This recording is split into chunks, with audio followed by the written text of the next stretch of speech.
reforçando, os livros já estão disponíveis para retirada. Eu vou ver, Isaac, se eu consigo deixar com a sua mãe.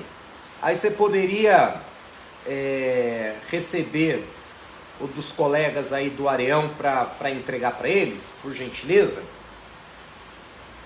Posso sim, Thiago. Tá bom, beleza. Daí eu deixo com a sua mãe, então, para ela te entregar. Bom, vamos lá. Livros históricos. Quem escreveu esse livro foi o mesmo autor do livro que nós estudamos anteriormente, o professor e pastor Emerson Cavalheiro, tá? Livros históricos, escrito aí pelo meu amigo professor Emerson Cavalheiro. Em livros históricos, nós vamos aí navegar por aproximadamente 1000 anos de história. Gente, é muita coisa. Naturalmente que não dá para a gente estudar mais de 1000 anos de história em 4 aulas. Por isso, eu reforço aqui a importância de, primeiro, vocês lerem o livro. Segundo, fazerem os exercícios. Eu gostei desse último livro, tá? Que vocês se dedicaram aí e conseguiram fazer os exercícios para a gente ter uma dinâmica aqui na hora da aula, tá? Acredito que são essas as considerações. Nós vamos iniciar aí, naturalmente, falando de livros históricos, partindo de Canaã, a terra que mana leite e mel. Canaã, a terra que mana leite e mel. João, encosta a porta, papai, por favor, por causa do barulho. Vamos lá. Você que já está com o seu livro, pode ir acompanhando aí, capítulo 1 da unidade 1, 1.1, a importância da história. Tá? Gente, a história, ela é de fundamental importância, não apenas para sabermos o que aconteceu, como aconteceu, de que jeito aconteceu, Tiago, e por que aconteceu. Não apenas isso. Se esses fossem os motivos, já seriam suficientes. Mas existe algo de fundamental importância quando estudamos história, principalmente se tratando de história bíblica. Por quê? Por alguns motivos. Um deles é que nós percebemos o agir de Deus durante a história, no decorrer da história. E isso nos leva a alguns termos que eu preciso colocar aqui para você. Deus, ele é imanente e transcendente. Quem já ouviu essas expressões aqui? Imanente e transcendente. Deus, ele é um Deus imanente e transcendente. Por que ele é um Deus transcendente? Porque ele está acima de tudo o que nós temos conhecimento.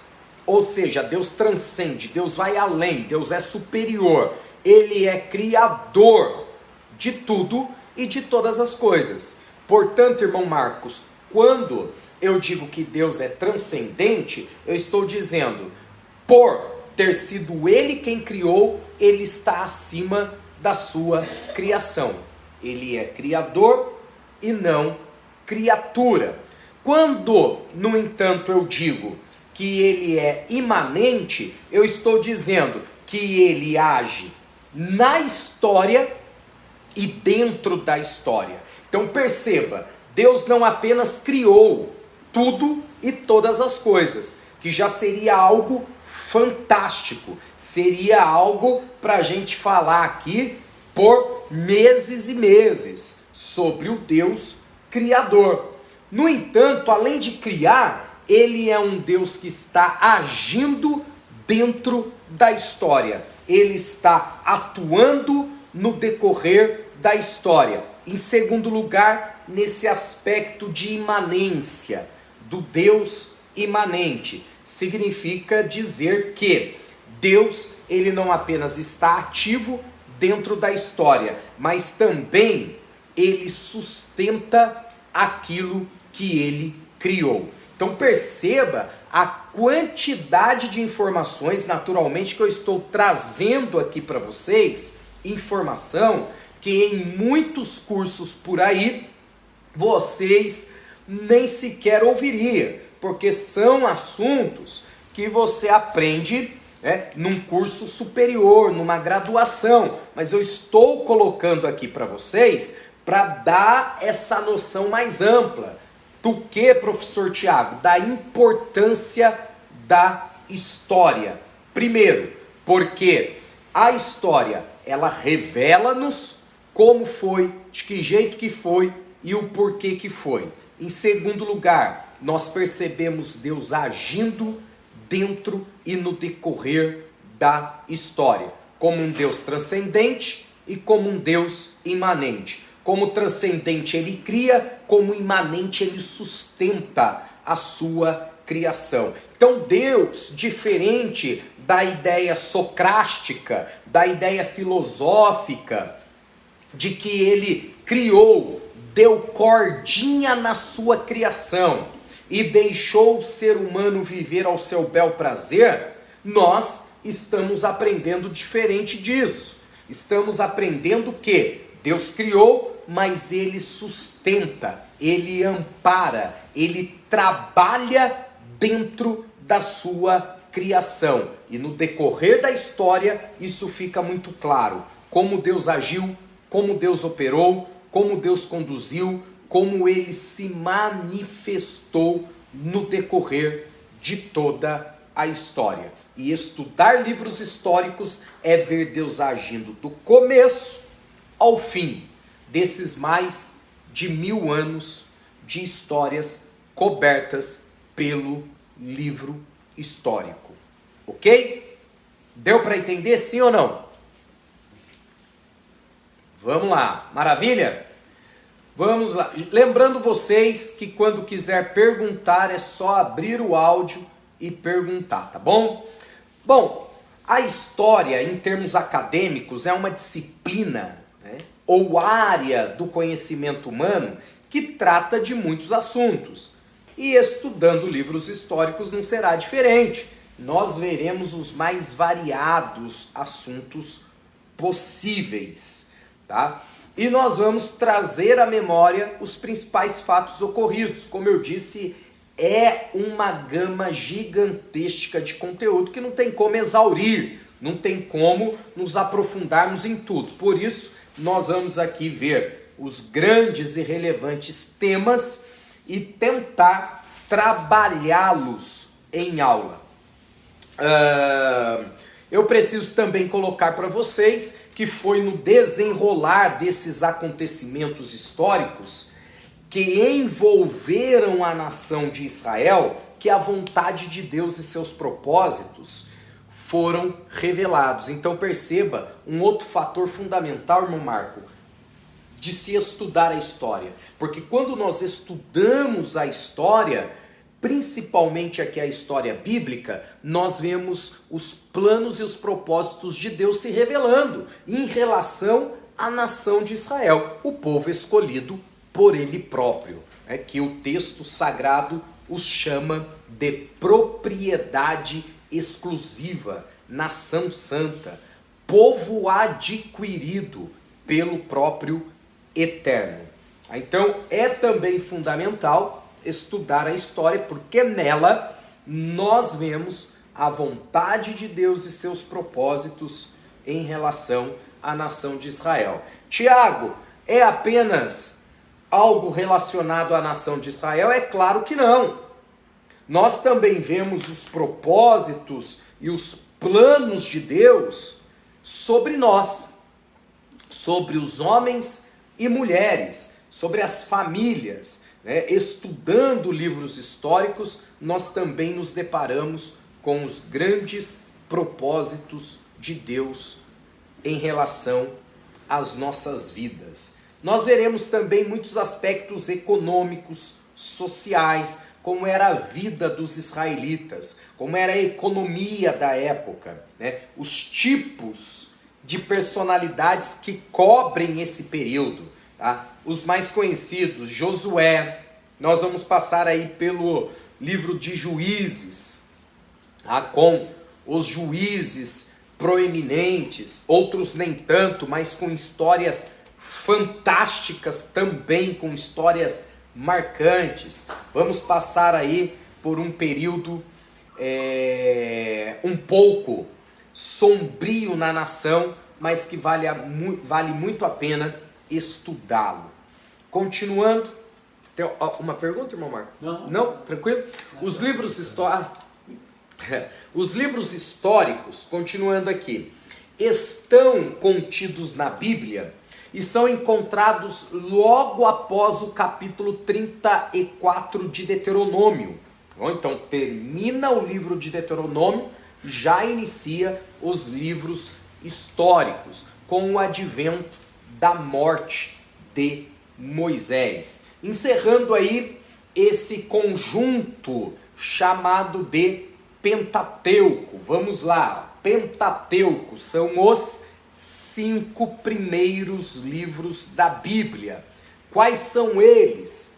Gênesis, Êxodo, Levítico, Números e Deuteronômio. São os 5 primeiros livros da Bíblia. Então, após o capítulo 34 de Deuteronômio, inicia os livros históricos, encerrando também esse conjunto, essa obra fundamental e de suma importância, chamada Pentateuco.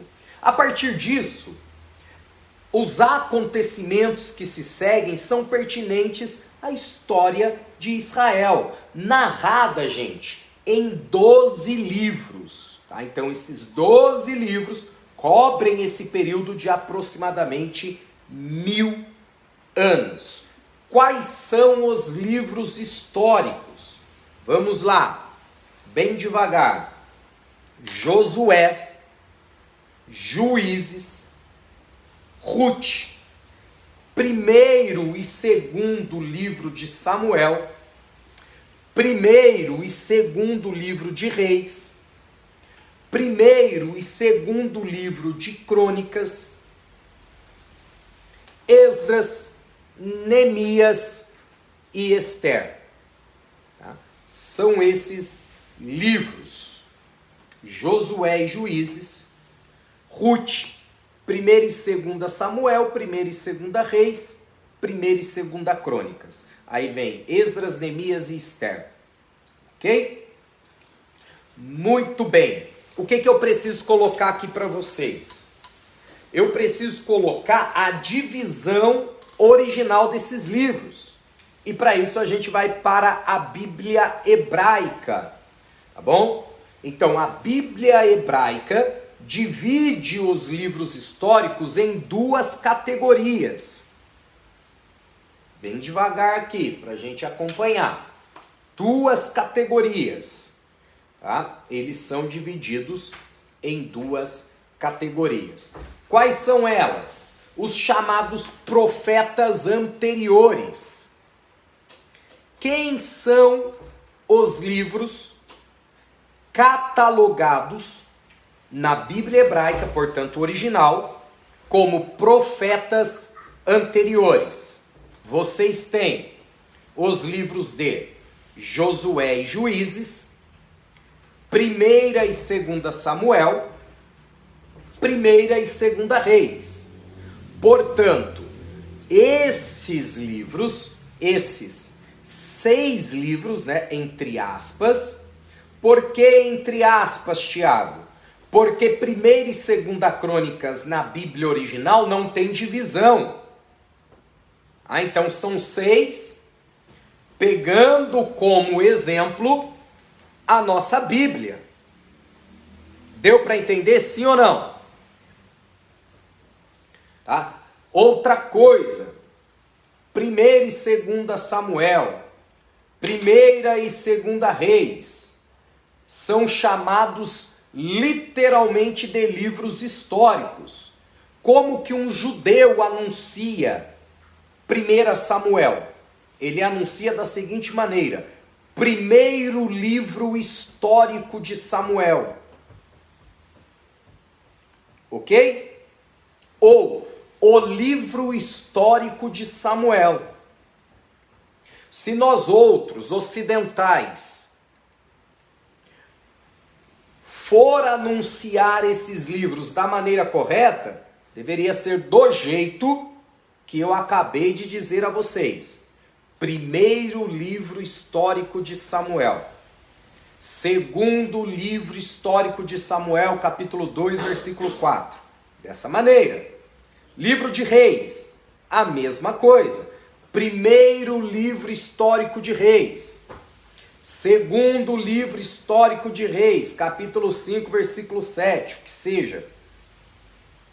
É lógico que nós estamos acostumados a dizer e ouvir 1 Samuel, 1 Reis, 2 Reis. Tá errado, Tiago, falar desse jeito? Não. Mas se for falar do jeito certo, o problema está em as pessoas acharem que você está falando errado. Esse é o problema. Vou dar um exemplo. O exemplo bom aqui é da palavra Getsemane. Se você pronunciá-la da maneira correta, as pessoas vão achar que você está falando errado. Por quê? Porque nós ouvimos a vida toda Getsemane. E não é Getsemane, é Getsemane. Getsemane. Agora, fala Getsemane no púlpito. A turma vai dar risada. Vai falar, errou, tá errando já logo no começo. Entendeu? É a mesma coisa do livro de Salmos, por exemplo.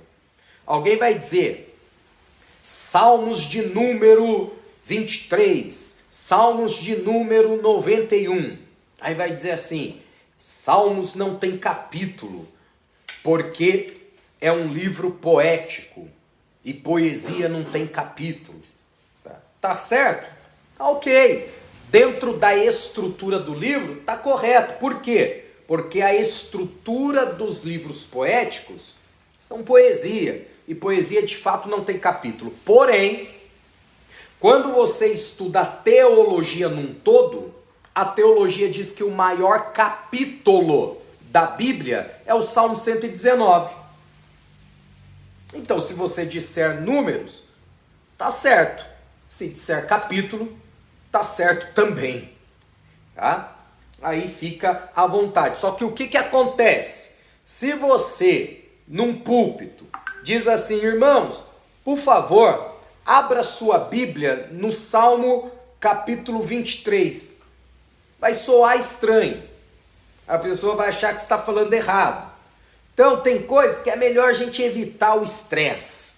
Então, vamos levando numa boa. Mas como vocês estão estudando aqui, é importante saber o jeito correto. Eu me lembro que estava agendado para pregar em uma igreja e já havia chegado, estava no púlpito, o pastor deu oportunidade para o irmão, muito simples, e ele disse isso.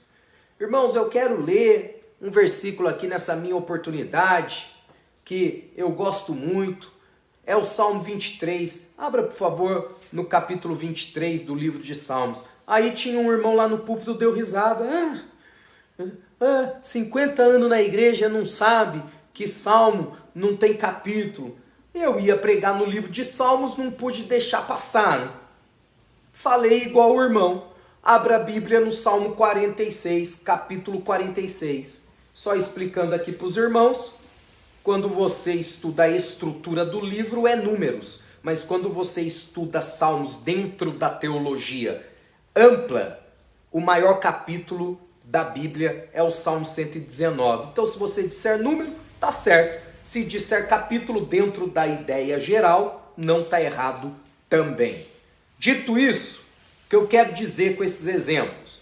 Tem coisa que é melhor evitar a fadiga, tem coisa que é melhor evitar o estresse. Então, vocês sabem o correto, se quiserem usar, tem base para isso, né? Mas saiba que pode ter alguém que vai pensar que você está errando, quando na verdade está fazendo do jeito certo. Perguntar, irmão Marcos?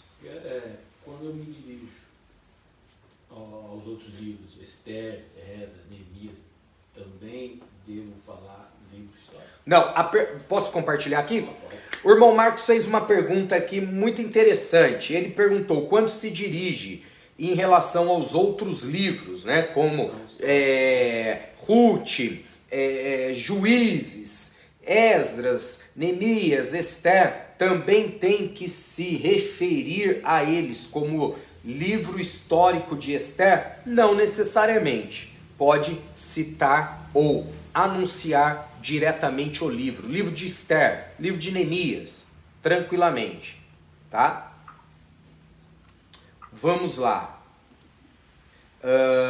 Avançando aqui. Após entender essa primeira parte da divisão, né, dos profetas anteriores, e por que Josué, Juízes, 1º e 2º Reis são chamados dentro do judaísmo de profetas anteriores? Porque eles apresentam um caráter mais teológico em suas narrativas. Então a narrativa desses livros, Josué, Juízes, 1º e 2º Samuel, 1º e 2º Reis, possuem uma narrativa mais teológica, ao passo que os livros de Ruth, 1ª e 2ª Crônicas, Esdras, Neemias e Esther, são mais conhecidos como escritos. Portanto, o segundo grupo, dentro do judaísmo, é chamado de escritos. Ok? Por quê? Porque Ruth, Crônicas, Esdras, Neemias e Esther são com uma característica mais narrativa, contando a história de fato. Por isso, são conhecidos como escritos. Ok? Tranquilo até aqui, gente? Tranquilo? Maravilha? Vamos fazer o seguinte, ó. Eu acabei esquecendo de explicar isso pro irmão Clebson, já vou explicar agora. O Zoom, Clebson, que nós usamos aqui para nossa aula ao vivo, ele libera para a gente de 40 em 40 minutos. Então, quando dá 40 minutos, a gente precisa finalizar, ele interrompe, na verdade, e aí é só clicar no mesmo link e retornar para a sala de aula, tá? É só clicar no link e retornar. Como nós estamos aí no minuto final, eu vou finalizar, tá? Antes de entrar no próximo assunto, para não interromper aqui abruptamente. E vou pedir para vocês, por gentileza, já cliquem no link aí rapidinho para a gente retornar, tá bom? Finalizando aqui esse primeiro período. Quando fala profetas maiores e menores, esses são muitos livros já. Aí são outros, mas por exemplo, na Bíblia hebraica eles também não são chamados assim. São chamados o grupo dos 12 em relação aos profetas menores. E a gente vai estudar isso aí. Vamos, tem uma matéria que inclusive foi reformulada, porque antes eram 2 livros. Você estudava profetas menores e depois estudava profetas maiores. Reformulou. Oi, João. E também sim para trabalhar, para chamar depois abre do recito de cito e não ter mais de um recito. E daí? Daí a pessoa pode dar risada e a pessoa não gostar, né? É verdade? Daí a pessoa fica brava. Fica, né, amor? Não é legal, né? Quando a gente se Bate divide, fim. a gente fala escrito também? Bom, sei nada. Se for colocar do jeito certo, sim, mas aí essa... Cria essa situação. É... Eu só estou perguntando nem, pra eu, sim. O pessoal não sabe, né? Vai falar, nossa, é escrito, o que é isso? Infelizmente, nem todo mundo estuda, né? Entendi.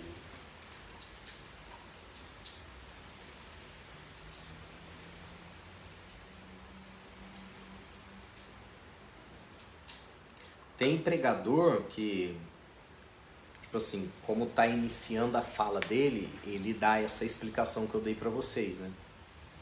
De ó, gente, a Bíblia hebraica divide esse conjunto de livros históricos em duas categorias: profetas anteriores e escritos, os profetas anteriores, tal livro, tal livro, tal livro, porque tem um caráter mais teológico.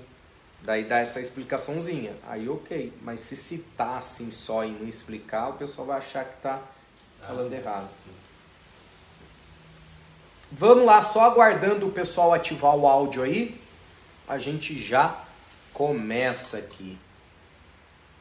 O Samuel chegando.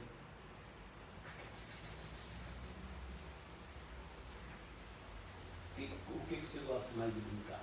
Carrinho? Pé? Ou de helicóptero? Eu tenho uns carrinhos assim. Tamanho desse. Você não tem? Eu tenho um Fusca da Ford. Ah, um Fusca? Eu também tenho. Não, Fusca eu não tenho. Eu tenho Kombi. Um desenho de enfeite. Ah, Muito bem. é legal. Vamos lá. Clebson tá tentando ativar o áudio aí. Só aguardar um minutinho para ver se ele vai conseguir. Rapaz, foi bênção também, que quase que eu venho de moto. Porque a minha Nossa. esposa estava lá. Aí ia demorar um pouco, sabe? Vamos de moto. Tá? Caiu, eu preparei a moto. Glória. Nossa, ia ser ruim mesmo. Vamos lá, começando aqui, gente, voltando na verdade, tá? Feito isso, vamos iniciar aí uma breve síntese dos assuntos de cada livro, tá? Eu acho legal pra gente já ter uma visão mais holística, mais panorâmica dos livros históricos, tá? Para você já ter essa visão mais ampla, mais abrangente dos livros históricos. Vamos começar pelo livro de Josué e avançando aí, tendo essa síntese dos assuntos de cada livro, tá? O livro de Josué, gente, contém 24 capítulos e narra quase que do começo ao fim a conquista de Canaã. É sobre isso que nós estudamos no livro de Josué. As lutas e as guerras travadas com os povos que habitavam já a região de Canaã, tá? Por exemplo, as 7 nações cananeias já habitavam Canaã. Os cananeus, gigazeus, amorreus, essa raça de eus aí, habitavam aquela região. Então, quando o povo chega, precisa conquistar. E isso também narra o livro de Josué, essas lutas e guerras contra os povos que habitavam naquele local. Fala também dos pecados que foram cometidos, bem como, isso aqui é fundamental, a divisão da terra entre as tribos de Israel. Então eles conquistam a terra prometida lá atrás, prometida a Abraão, e também você vê a divisão das tribos. Tá? Cada um...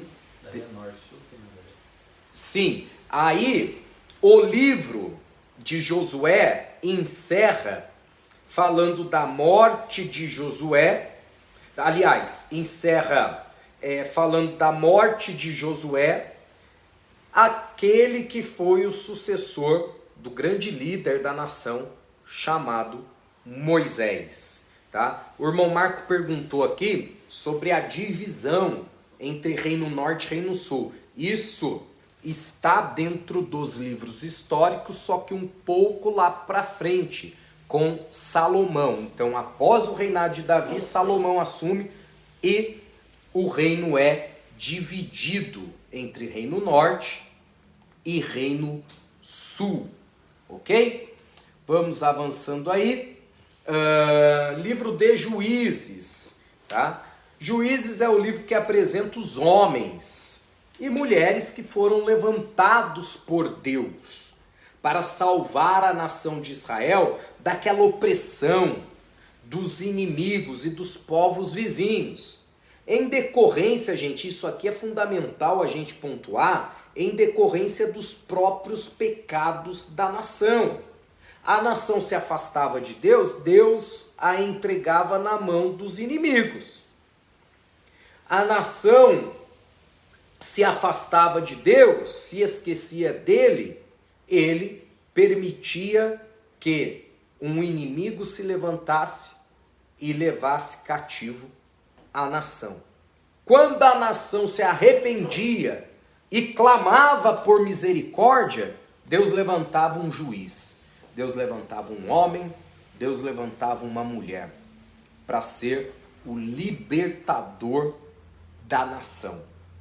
Tá? Tem aí as figuras, como eu disse já, comentei com vocês, as mais conhecidas, que tem as suas histórias mais anunciadas, mas também tem aqueles que não são tão conhecidos, que as suas histórias também são fantásticas, e nós vamos ver, eu faço questão de ver com vocês, alguns desses que não são os mais conhecidos, mas cujas histórias são extraordinárias. Avançando aí o livro de Ruth agora, gente. Tá? É um pequeno livro, que a gente chama do pequeno e precioso livro de Ruth. O pequeno e precioso livro de Ruth, que tem apenas 4 capítulos e relata a história de uma moabita, que também nós vamos ver aqui a história dela, que se recusou a abandonar sua sogra chamada Noemi e volta para sua família após ter ficado viúva. Quando a gente for estudar o livro de Ruth, nós vamos aprender as 4 percas na vida de Noemi. 4 percas na vida de Noemi. E como Deus restaurou e restituiu cada uma delas. Dá até uma pregação, hein? 4 percas na vida de Noemi. Eu vou passar para vocês aqui. Continuando agora, nós vamos para o livro de Samuel, o primeiro e segundo livro de Samuel, tá? Que retrata um período da história em que o distanciamento das leis do Senhor começou a dominar o coração dos israelitas. Começou um afastamento de Deus e da sua lei generalizado através de pecados, de graves pecados, principalmente da idolatria, tá? Principalmente aí por ocasião da idolatria. Então é isso que narra o livro de Samuel. E aí nós temos o livro de Reis, o primeiro e o segundo livro de Reis. Tá? Deixa eu só ajustar aqui. O Clebson não está conseguindo ativar o áudio. Esse Clebson é novo? Deixa... Gente, só um minutinho aqui, deixa eu tentar. Eu não consigo ativar.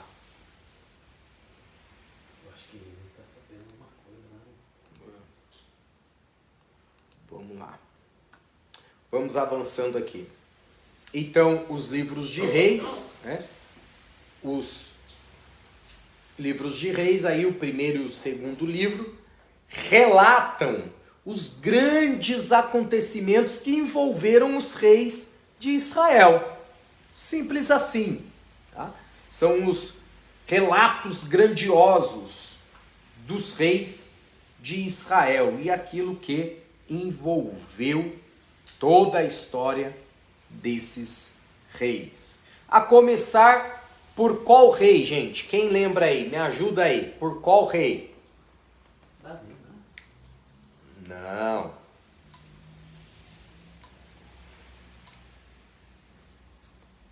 Qual rei?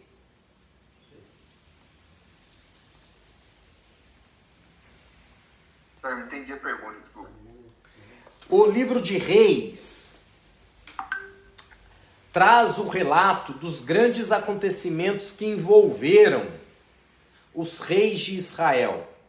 A começar por qual rei? Qual o primeiro rei que tem a sua história narrada no livro de Reis?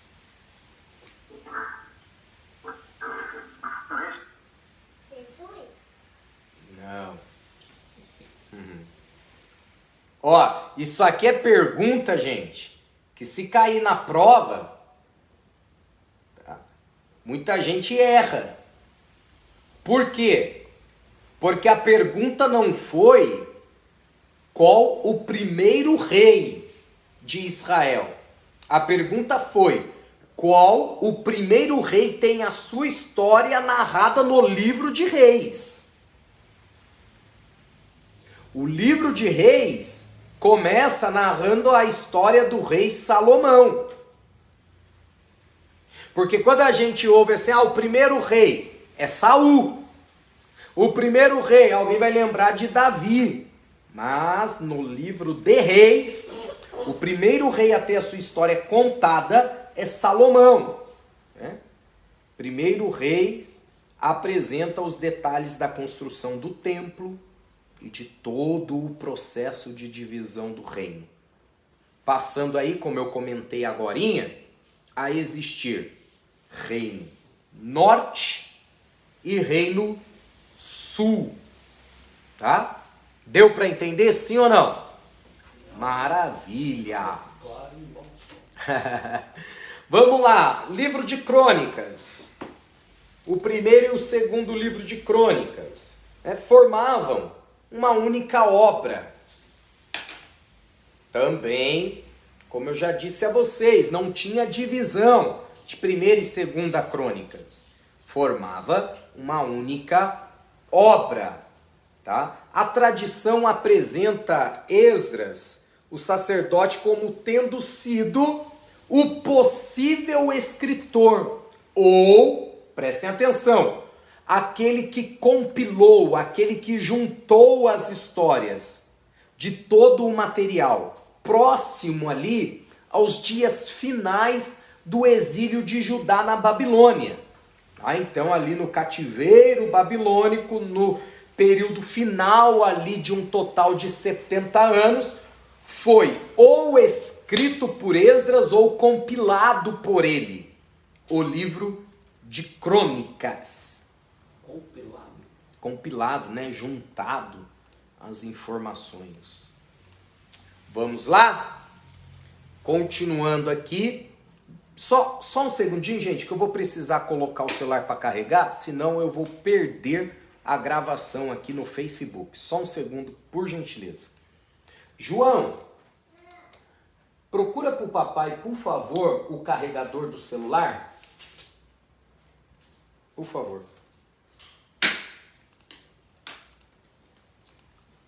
Pedi para o meu ajudante, João Pedro, ir lá buscar.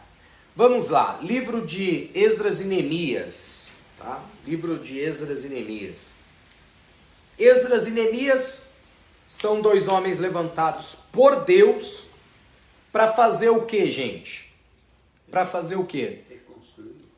Isso, para restaurar a nação de Israel.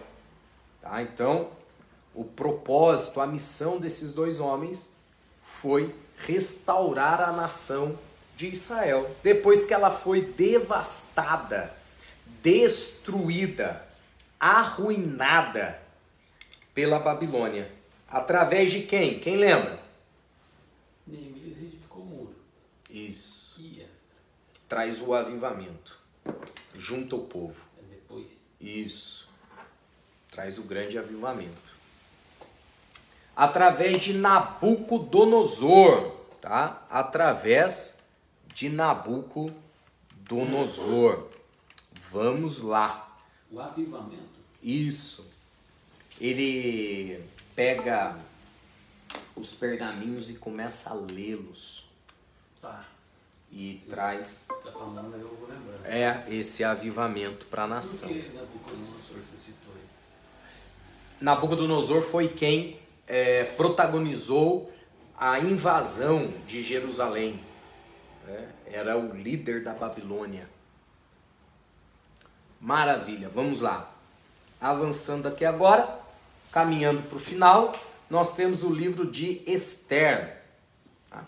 O livro de Esther, gente, é um livro também considerado aí não muito extenso, tá? Com 10 capítulos, que narra o quê?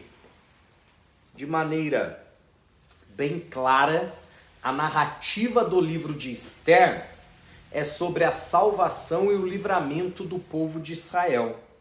Nos dias em que, aí nós estamos falando já da Pérsia, detinha o poder em suas mãos, ok? Então é o período aí de governo ou de subjugação da Pérsia em relação aos judeus. Então ela é salvação e livramento? Isso, do povo de Israel, nos dias em que a Pérsia dominava. Maravilha? E agora, feito esse panorama geral aqui de cada livro, eu tenho aqui, deixa eu mostrar para vocês. O irmão Marco já adquiriu o dele, mas eu vou mostrar para vocês aqui, tá? Panorama Bíblico, a Bíblia de A a Z, tá? Esse panorama bíblico aqui, gente, são 2 volumes, Antigo e Novo Testamento. Sensacional, sensacional esse panorama bíblico, tá? Vou mostrar para vocês aqui, ele é todo ilustrado, sensacional. Para você, por exemplo, a divisão das tribos, olha aqui que fantástico e fácil de entender. A divisão das tribos. Olha aí. Vou mostrar outra coisa aqui para vocês para fazer a propaganda aqui, ó. Olha só. A gente estuda sobre a arca, por exemplo. Qual o tamanho da arca? Tem as comparações aqui, ó. Fantástico também, tá? Ele é todo colorido, ilustrado, vale muito a pena. Tem o tamanho do côvado, ó, que a Bíblia fala em côvado. Então você tem o tamanho aqui para poder multiplicar e chegar no tamanho correto, tá? Quem quiser adquirir esse panorama bíblico, Antigo e Novo Testamento, me manda uma mensagem depois no WhatsApp, tá bom? Para que você possa adquirir o seu. Naturalmente, que para vocês que são aluno, o preço é diferente.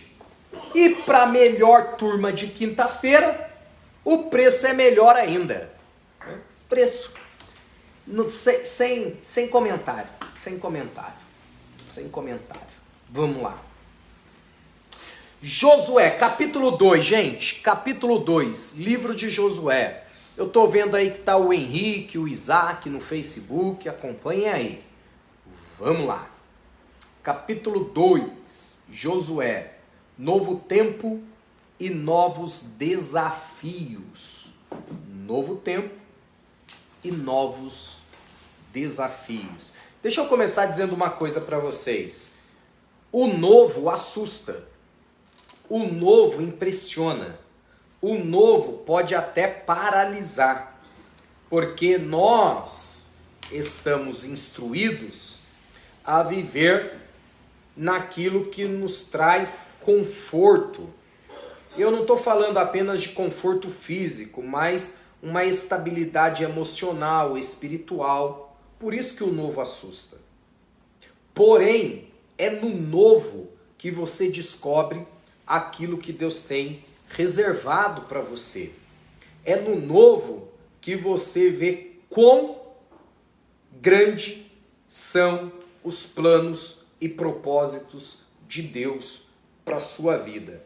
Josué, ele inaugura um novo tempo, né, com uma expectativa gigantesca sobre os seus ombros. Por quê, professor Tiago?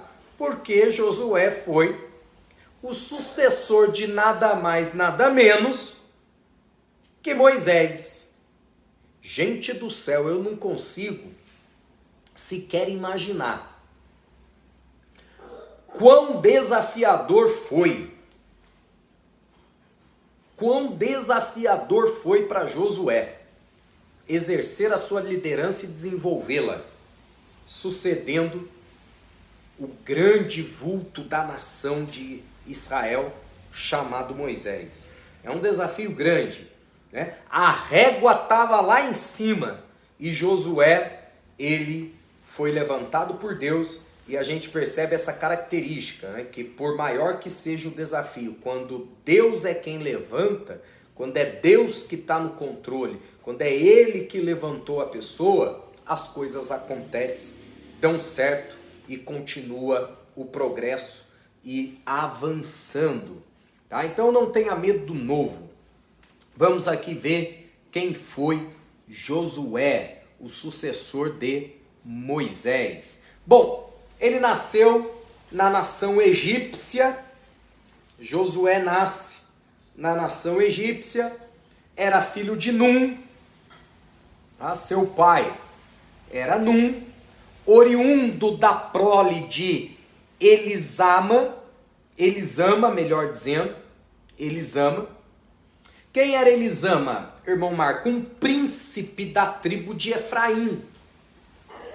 Um príncipe da tribo de Efraim. Seu nome original, e aí é interessante colocar aqui, porque dependendo da Bíblia que você pegar aí, algumas trazem esse nome. O nome original de Josué era Oséias. Algumas Bíblias trazem assim, Oséias, filho de Num. Aí confunde a cabeça, né? Pera aí, é Oséias ou é Josué? É a mesma pessoa, só que o nome original dele foi Oséias, que significa o quê, professor Tiago? Salvação.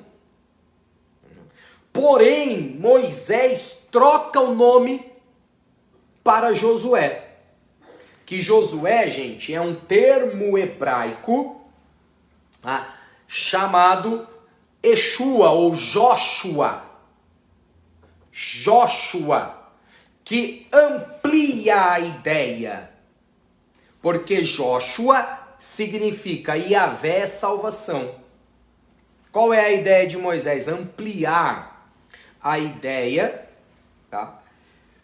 Para mostrar o que aconteceria através da vida de Josué.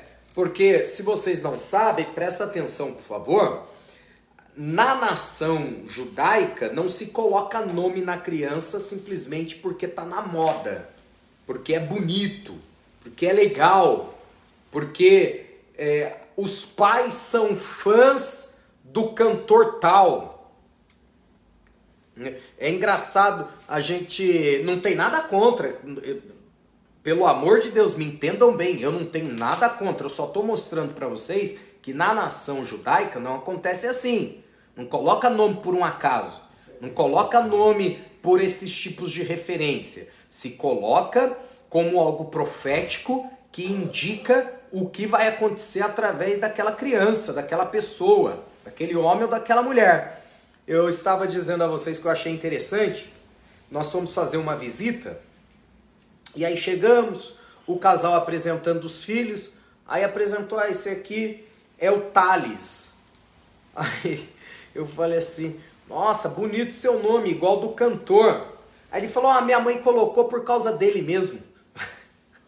Colocou o nome do filho de Thales, porque o casal gostava muito do cantor, né, das músicas, do ministério do cantor chamado Thales. E aí ficou grávida e colocou o nome do filho de Thales. Na nação judaica não acontece assim. Não acontece assim. Gente, deixa eu só perguntar para quem está aqui, por favor, como que tá o áudio para vocês? Está chegando legal o áudio? Me ajudem aí, por favor. Como que tá o áudio? Alguém abre aí o áudio de vocês? Normal, Thiago. Normal, tranquilo? Tá jóia. Normal. Maravilha. Vamos lá então. Continuando aqui, tá? Então, era para dar essa ideia do que Deus ia fazer através de Josué. Por isso que Moisés troca de Oséias para Josué, trazendo essa amplitude, tá?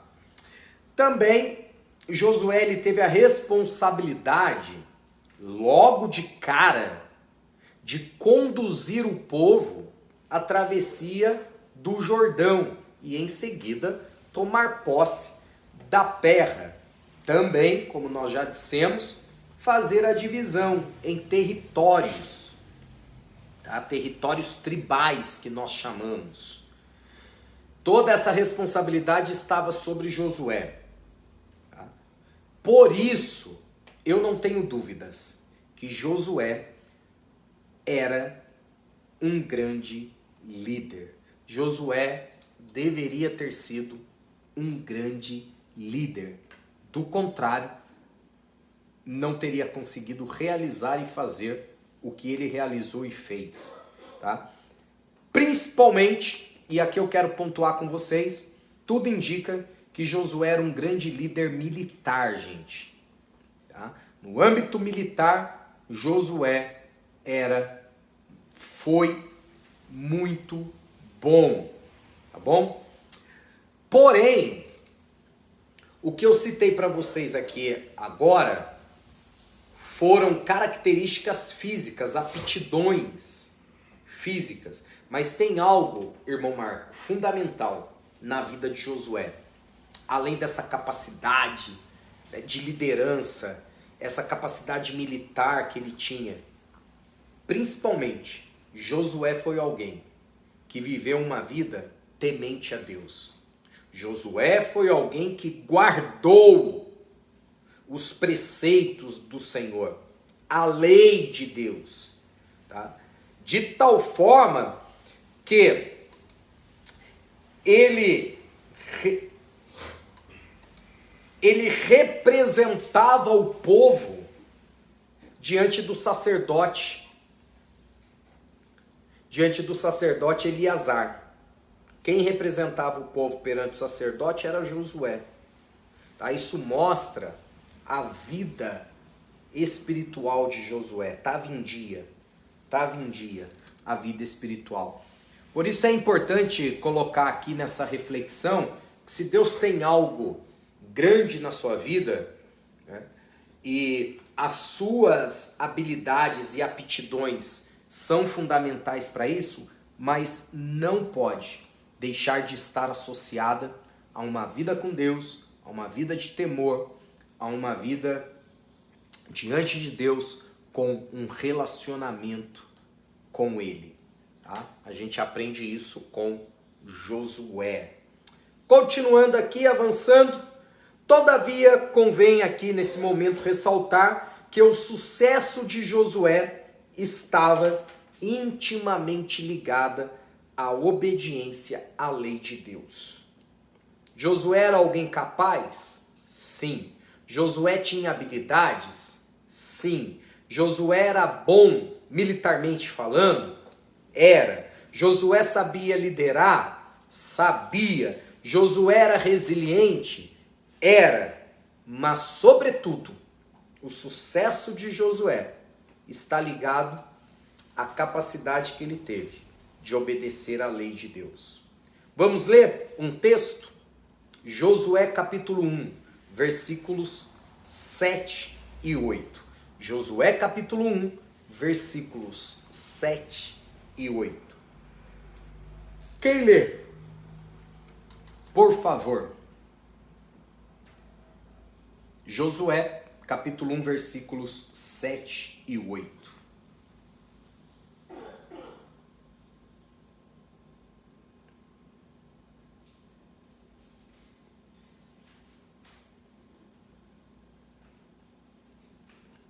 Vou ler, Thiago. Obrigado.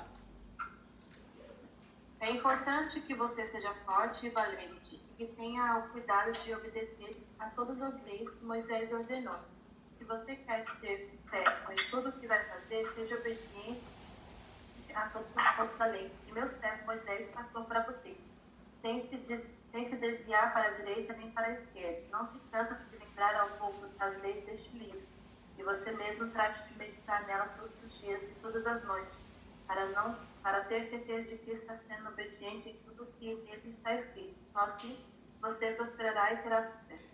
Ó que maravilha!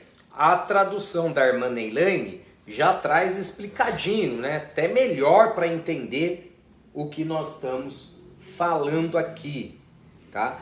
Percebam que aparecem os verbos meditar, falar, obedecer e cumprir. Olha os verbos que aparecem: meditar, falar, obedecer e cumprir. Quer ver? Leia novamente, irmã Neilane, por gentileza, apenas o versículo 7, por gentileza. João, toma um pouquinho de aguinha. É importante Pega lá que no você filtro. seja forte e valente e que tenha o cuidado de obedecer a todas as leis que Moisés ordenou. Se você quer ter sucesso em tudo que vai fazer, seja obediente a todos os pontos da lei que meu servo Moisés passou para você, sem se desviar para a direita e nem para a esquerda. Olha aí. Então, o sucesso dele está intimamente ligado à capacidade que ele teve de obedecer à lei de Deus. Deixa eu explicar algo para vocês aqui. A Bíblia diz que a fé vem como?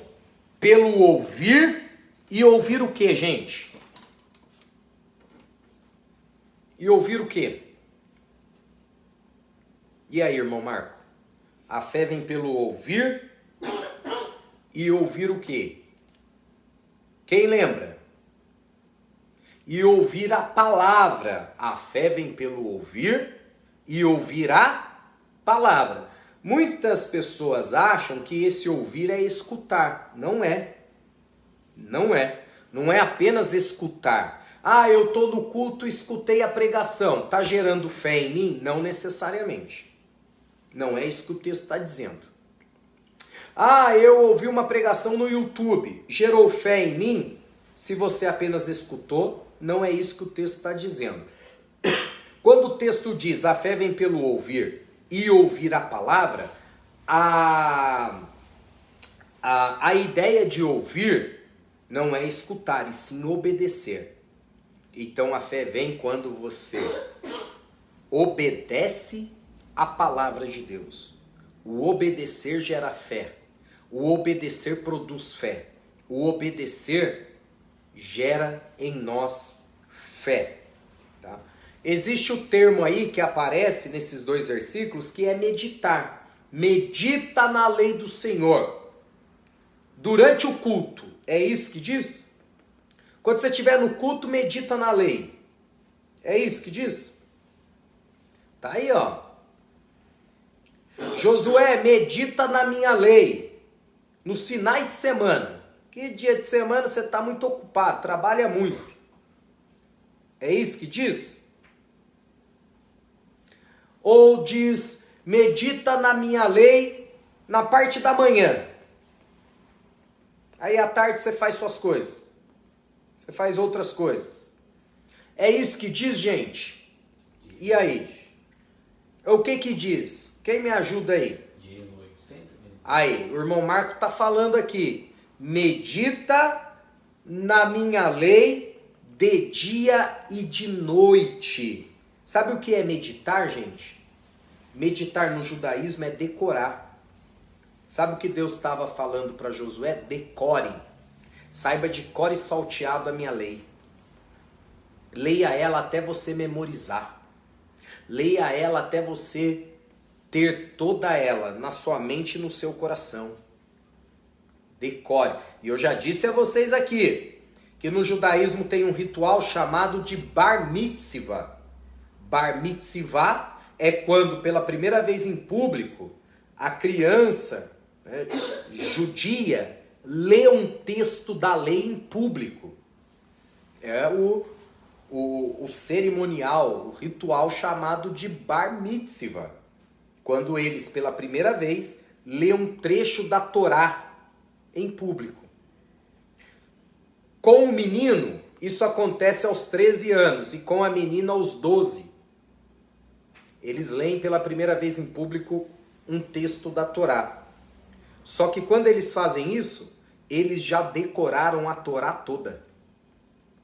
Porque já leram várias e várias vezes. Eles não precisam olhar, eles citam a Torá. Por quê? Porque judeu não lê, judeu medita, judeu não escuta, judeu ele obedece. Deu para entender sim ou não? Meditar, falar, obedecer e cumprir. Olha aí que fantástico. Os verbos que aparecem aí como ordenâncias de Deus a Josué. Josué, medita. Josué, fale. Josué, obedeça e cumpra. Tá? Esses eram os verbos que deveriam nortear toda a nossa vida, assim como norteou a vida de Josué. Bom, a autoridade do livro de Josué, aliás, a autoridade não, a autoria do livro de Josué, ela permanece desconhecida. Embora haja fontes que apresentam o próprio Josué como tendo sido o escritor do livro, exceto, naturalmente, os capítulos que tratam da sua morte, nós não temos fontes para nos dar 100% de garantias de que foi ele o autor do livro, tá bom? Então, a autoria do livro aí permanece desconhecida. É a mesma história de Hebreus. Quem escreveu Hebreus? Ah, foi Paulo. Peraí, mas tem quem diga que foi Apolo. Há quem diga que foi Priscila, esposa de Áquila. Há quem diga que quem escreveu Hebreus foi Moisés. Moisés é um forte candidato como o autor da carta aos Hebreus. Tá? Então, assim, é o mesmo caso de Josué. Maravilha? Então, a gente avança um pouquinho aí, depois de ver um pouco sobre Josué, depois eu vou trazer um panorama um pouco mais aprofundado em alguns pontos para vocês, mas avançando aí, o território e o povo de Canaã, falando um pouquinho de Canaã também, depois a gente vem arrematando aí a história. O nome Canaã foi herdado do neto de quem? Quero ver quem lembra agora. Quem lembra agora? O nome Canaã foi herdado do neto de quem? Ó, agora eu quero ver. Do neto de Noé. Do neto de Noé. É o próprio Canaã. É conhecida também pelos nomes. Isso aqui é importante, gente, porque dependendo aí de onde você estiver lendo, vai trazer esses outros nomes aqui, ó. Canaã também é conhecido como Palestina ou Filistia. Tá? Isso, com acento no segundo I aí. Filistia. Acento no I. Então, se você ouvir sobre Canaã, tá falando sobre Canaã propriamente dito. Mas se você, dependendo da fonte, ler Palestina ou Filistia, é Canaã também. Tá bom? E hoje? Hoje é conhecida mais como Palestina, a região da Palestina, tá? Então, gente, deu o último minuto aqui, eu vou finalizar para a gente retornar. Eu vou falar mais uns 5 minutos com vocês e finalizar, tá bom? Vou encerrar aqui, que já está no último minutinho, e a gente volta só para fazer uma finalização. Por favor, clica no link novamente. Escreve aí para mim como se escreve aquela... do garoto e da garota. Ah, sim. Fizeram. Presta aí. Deixa eu só ir entrando aqui. Não demora. E aí, João? Você tá aprontando, hein, João? Você tá aprontando, hein, João? Deixa eu ver se vai dar certo aqui.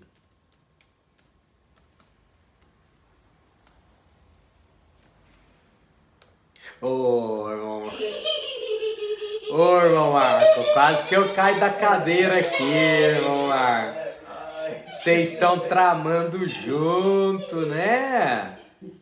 Vocês dois, hein? Aqui, irmão Marco, ó, eu tomo sujo de verdade. Olha, vocês dois aí. Fala que a gente era louco fazer essas coisas. Tinha um que tinha medo de raça, acredito que os caras moldaram um bombrilzinho assim, Caramba, jogaram na cabeça desse cara. sério? Assustou mesmo, verdade.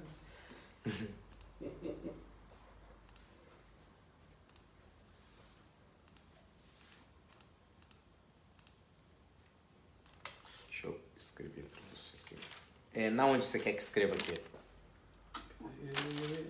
Quer que eu vou citando pra você? Ah, aqui ó. Em frente tem uma garota de 12 anos. Você vai falando. Fala, abençoado. Só aguardando o pessoal ativar o áudio aqui. Tá dando pra me ouvir bem? Eu ia aí hoje, mas não consegui, rapaz. Começou a chover, tudo. Foi, né? A chuvinha pegou forte. Chegava um pedaço. Eu tava lá em Moreira Serra. Poxa, tava longe, hein? É.